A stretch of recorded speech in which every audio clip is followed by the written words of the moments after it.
मेरे प्यारे मध्य प्रदेश वासियों, 74वें गणतंत्र दिवस के पावन अवसर पर आप सभी को बहुत बहुत बधाई एवं शुभकामनाएं। साथियों, ब्रिटिश गुलामी से भारत को आज़ाद कराने का संकल्प महात्मा गांधी जी ने 1947 में पूरा किया।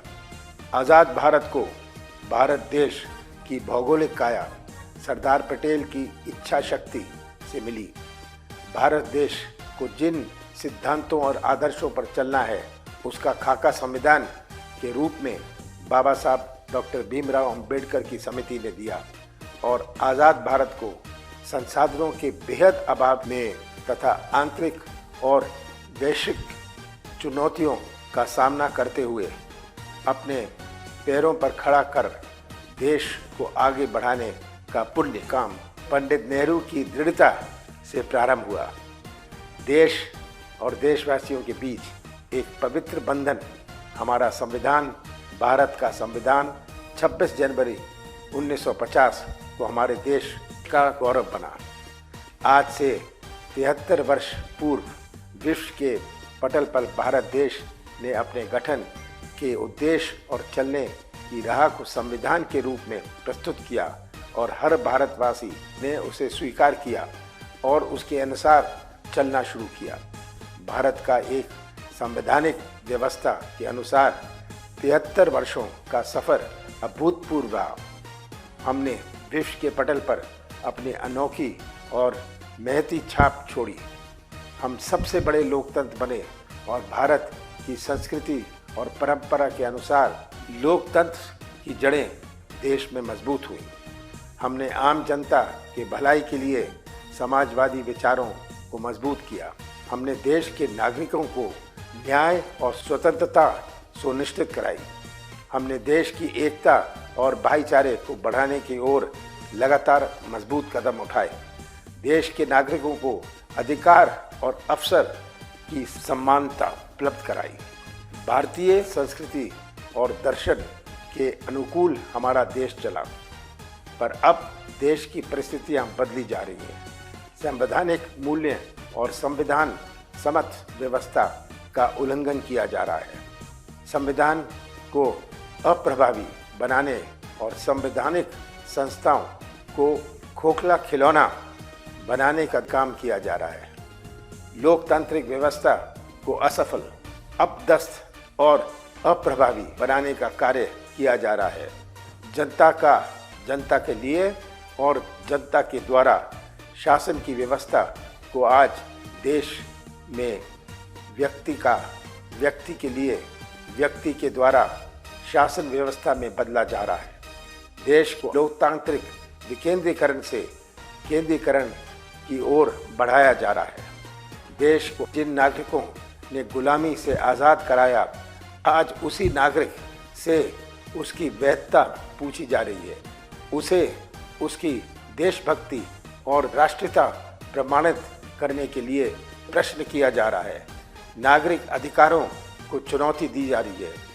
संवैधानिक व्यवस्था पर नित नए प्रश्न चिन्ह खड़े किए जा रहे हैं। आज का समय भारत के प्रत्येक नागरिक के लिए चुनौतियों से भरा हुआ समय है। आज देश और मध्य प्रदेश का हर वर्ग परेशान है, हर समाज परेशान है, हर घर चरम महंगाई के बोझ से दब रहा है। आम जन का जीवन यापन दुर्भर हो रहा है। युवा रोजगार के लिए भटक कर परेशान हो रहा है। किसान खेती की नई चुनौतियों से परेशान है। व्यापारी शोषण से परेशान है। कमज़ोर वर्ग अत्याचार से परेशान है। बहन बेटियां और बच्चे असुरक्षा और सम्मान बचाने को लेकर परेशान है। हमारा मध्य प्रदेश पिछड़ापन से परेशान है। औद्योगिक अविकास को लेकर परेशान है।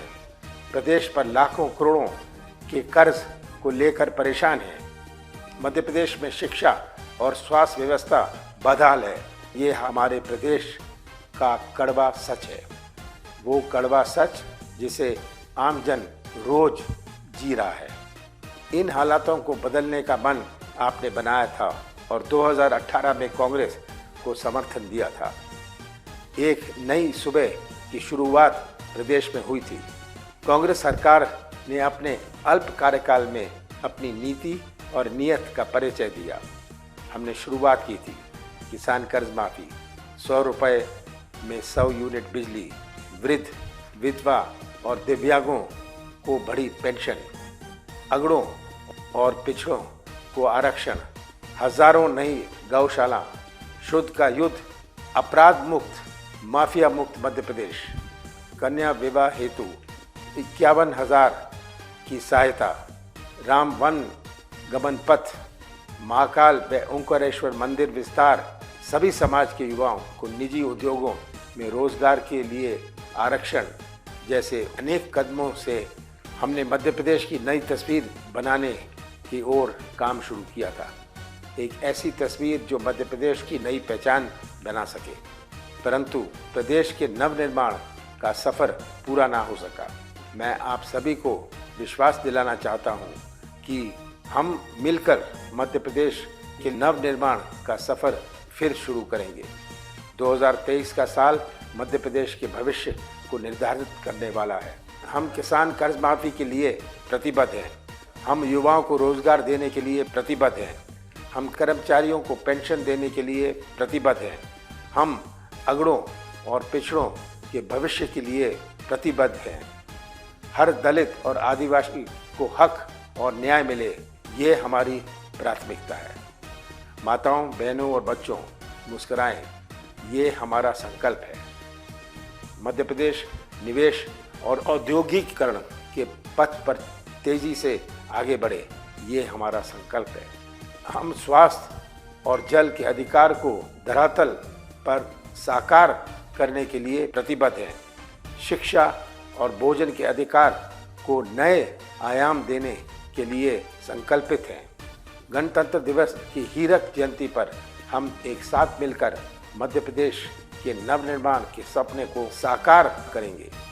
भारतीय संस्कृति और भारतीय मानस चुनौतियों को स्वीकार करते आए हैं और उन पर पार भी पाते आए हैं। आज डरने का समय नहीं है, बल्कि लड़ने का समय है।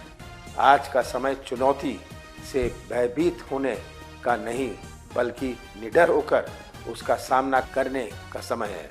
आज का समय हिंसक विचारों का नहीं, अहिंसक विचारधारा पर चलने का है। आज का समय भारतीय संस्कृति के अनुसार चलने का है।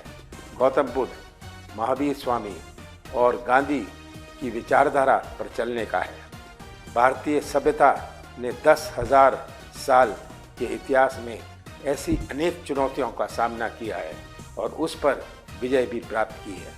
सत्य, अहिंसा, शांति, उन्नति, प्रगति, नैतिकता, प्रेम और आनंद भारतीय संस्कृति के मूल आधारों में है।